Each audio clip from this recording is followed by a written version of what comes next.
Assalamualaikum warahmatullahi wabarakatuh. Nama saya Zainuddin, NIM 1722024 dari kelas B4 2017 Malang. Video ini dibuat untuk memenuhi tugas 1 dan tugas 2 dari mata kuliah Human Resource Management for English Provider yang diampu oleh Miss Rasi Yuga Fiati.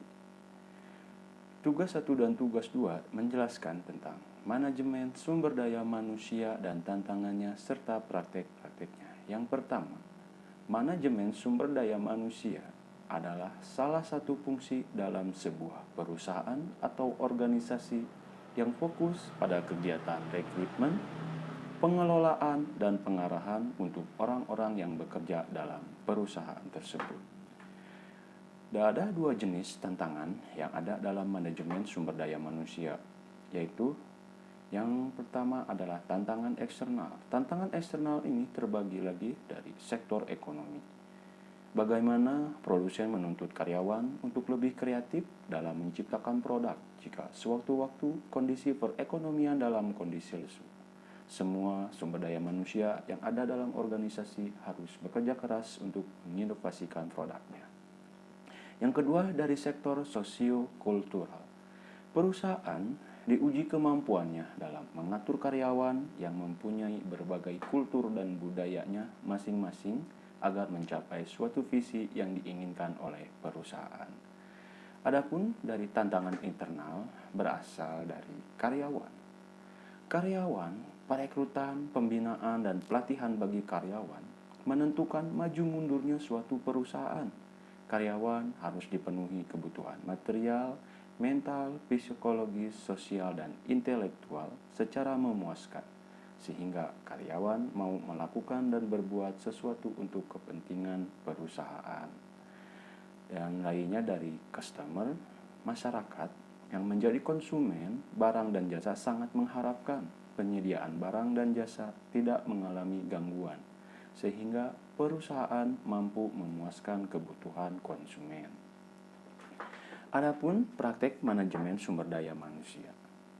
Yang pertama, internal career opportunities, mengacu penggunaan internal labor market untuk memenuhi kebutuhan tenaga kerja perusahaan dibanding tenaga kerja dari eksternal. Pengembangan sistem karir yang handal, apalagi didukung dengan pola talentful, akan semakin memberikan kepastian mengenai ketersediaan kader dan juga kepastian terhadap jenjang karir karyawan. Selanjutnya adalah training sistem formal, mengacu pada pelatihan formal yang diberikan kepada karyawan. Organisasi dapat memberikan training formal secara luas atau mengacu pada skill yang harus dikuasai dan beberapa sosialisasi. Yang ketiga, sistem penilaian kinerja yang didasarkan pada hasil kerja ataupun perilaku kerja. Penilaian kinerja yang berdasarkan perilaku fokus pada perilaku karyawan yang penting untuk berkinerja secara efektif. Sedangkan penilaian kinerja berbasis hasil fokus pada konsekuensi yang dihasilkan dari perilaku tersebut. Profit sharing plan, pembagian hasil berupa material yang didasarkan pada kinerja organisasi dapat dilihat sebagai bahan integral dari sistem manajemen sumber daya manusia strategik.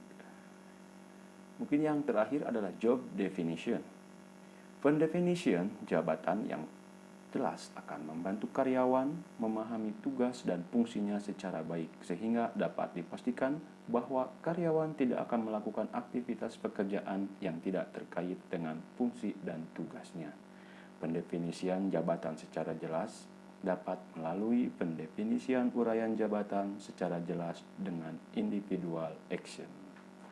Terima kasih untuk perhatiannya.